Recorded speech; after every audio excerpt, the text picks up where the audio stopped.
अब हम देखते हैं कि अंकल यू जिस बच्चे को पसंद करता है वो काफ़ी ज़्यादा रो रहा होता है। जेंगी उसे तुरंत जुओ को दे देता है। वो बोलता है इसे चुप करवाओ। जिसके बाद जुओ उसे आराम से चुप करा रही होती है और जेंगी बोलता है शायद इसे भूख लगी है। तभी जेंगी उसे डायपर और खाना दे के वहाँ से चला जाता है। इधर वो अंकल यू के पास आता है और बोलता है कि आपको कुछ चाहिए अंकल यू, क्या आपकी बॉडी में आपको कुछ डिफरेंट लग रहा है। जेंगी उससे क्वेश्चन पूछता है। तभी अंकल यू पूछते हैं बेबी कैसा है। तभी जेंगी बोलता है उसे तो हमने सुला दिया। जिसके बाद अंकल यू बोलते हैं कि हाँ, मेरे राइट आर्म में काफ़ी ज़्यादा थोड़ा दर्द है। जिसके बाद जेंगी जुओ को बुला के बोलता है कि अंकल यू पे नज़र रखना। और जेंगी full police army force type का तैयार हो जाता है और सभी लोगों को एक जगह एक रूम में इनवाइट करता है और बोलता है कि आज हमारी जीत के जश्न में मैं आप सभी को इनवाइट करता हूँ और यहाँ आपको खाना मिलेगा। रूम में हम देख पाते हैं कि काफ़ी लोग जमा हो जाते हैं। रूम नंबर 1301 में जेंगी जय दो ग्रेनाइट को फेंक देता है। लोग उसे देखते हैं कि ये क्या है और तुरंत ही वहाँ एक धमाका हो जाता है जिसमें हम देख पाते हैं कि जेंगी शील्ड से अपने आप को प्रोटेक्ट कर रहा होता है। जब जेंगी अंदर जाता है तो वहाँ दिखाता है कि यहाँ अब कोई बचा नहीं है और जेंगी बोलता है कि परफेक्ट अटैक हुआ है। जिसके बाद एक आदमी पूछता है कि तुमने हमें क्यों मारा। जिसके बाद वो बोलता है ताकि तुम लोग फिर से कोई तुम जैसा बगावत ना कर सके क्योंकि तुम्हारे खून में बगावत है। जिसके बाद जेंगी उस आदमी को मार के बोलता है अब मैं आराम से फील कर सकता हूँ रिलैक्स।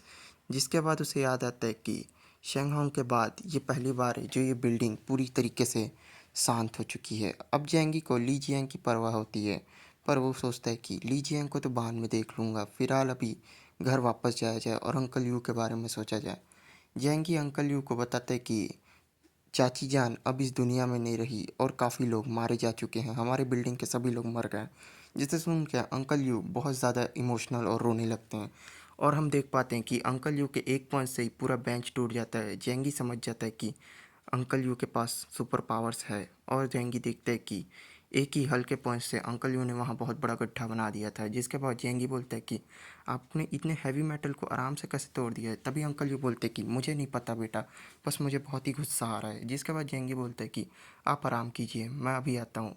तभी जेंगी बोलता है कि मैं आपके लिए कोई फ्यूचर वाइफ भी खोज दूंगा, फिक्र मत करिए अंकल यू, आपके पास काफ़ी जवान हूँ। जिसके बाद हम देख पाते हैं कि जुओ जेंगी के पास दौड़ते हुए आ रही होती है और बच्चा बहुत ही ज़्यादा रो रहा होता है। जिसे सुन के जेंगी काफ़ी ज़्यादा गुस्सा होने लगता है और बोलता है कि इसे दूध चाहिए, ज़रा तुम अपना दूध पिला दो। जिसके बाद जुओ उसे मारने लगती है और बोलती है कि कैसी बात कर रहे हो, मेरी तो अभी शादी भी नहीं हुई है। जिसके बाद जेंगी बोलता है कि इस बच्चे को मैं ली जियान को दे देता हूँ, हो सकता है वहाँ उसे कुछ प्रॉफिट हो जाए। जिसके बाद जेंगी ली जियान के बिल्डिंग के पास जा रहा होता है।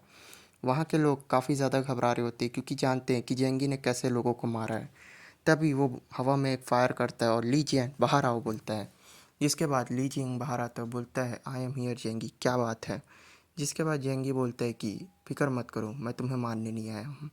जिसे सुनने के बाद ली जियांग बोलता है वो तो ठीक है पर तुम्हारे हाथ में ये बंदूक क्यों है। तो जिसके बाद ली जियांग पूछता है कि तुम तो अकेले आए हो, वो भी इस बच्चे के साथ, ये बच्चा कौन है, क्या ये तुम्हारा बच्चा है। जिसके बाद जेंगी बोलता है कि नहीं, पर इसे आज से तुम संभालोगे और मैं चाहता हूँ कि तुम इसके बदले ये सारी डाइपर्स और बेबी फूड रख लो और कुछ खाने को भी चीज़ें देता है जेंगी उसे। जिसके बाद जेंगी बोलता है कि इस बच्चे को मरे संभाल के रखना, ये बहुत ही खास बच्चा है। ली जियांग तुरंत ही उसे अपनी वाइफ को दे देता है। जेंगी सोच में पड़ जाता है कि मैंने तो बस इसे मजाक में कहा था। जिसके बाद जेंगी उसे बोलता है कि तुम्हारे यहाँ भी कितने लोग बचे हैं। ली जियांग बताता है कि हमारे यहाँ 66 से भी ज़्यादा लोग अभी भी जिंदा हैं। जिसे सुन के जेंगी काफ़ी ज़्यादा हैरान हो जाता है और बोलता है कि तुम्हें फूड फूड सप्लाईज में कमी नहीं होती। ली जियांग सोच में पड़ जाता है क्योंकि जेंगी उसे इनडायरेक्टली ताना दे रहा होता है।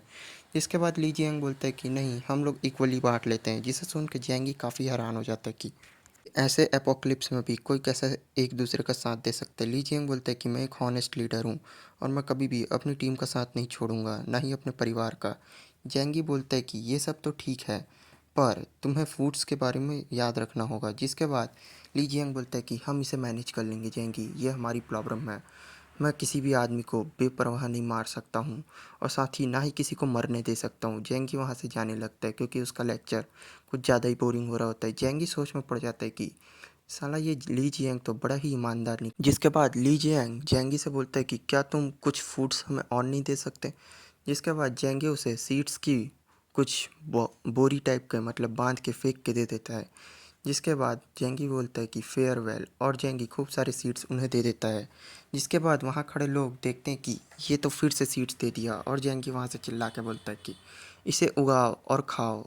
जिसके बाद बाकी सब ली जियांग और काफ़ी लोग निराशा भरी निगाहों से जेंगी को देखते हैं और उस सीड्स को उठा लेते हैं। तभी उन बीच में एक साइंटिस्ट प्रोफेसर आके बोलता है कि ये पॉसिबल है, हम इसे उगा के खा सकते हैं। ली जियांग काफ़ी ज़्यादा शॉक्ड हो जाता है। तभी साइंटिस्ट बोलते हैं कि बर्फ़ में भी हम नीचे सॉइल्स होते हैं, जिसके कारण सीड्स को उगाना काफ़ी आसान है। जिसके बाद लोग सीड्स को बीनने लगते हैं। जेंगी ये सब देख के काफ़ी हैरान हो जाते हैं कि ये लोग कैसे लोग यार। फाइनली ये पार्ट भी एंड होता है। आई होप ये सीज़न 1 का लास्ट एपिसोड था। अब स्टार्ट होगा सीज़न 2, जिसमें आप सभी को काफ़ी मज़ा आने वाला है।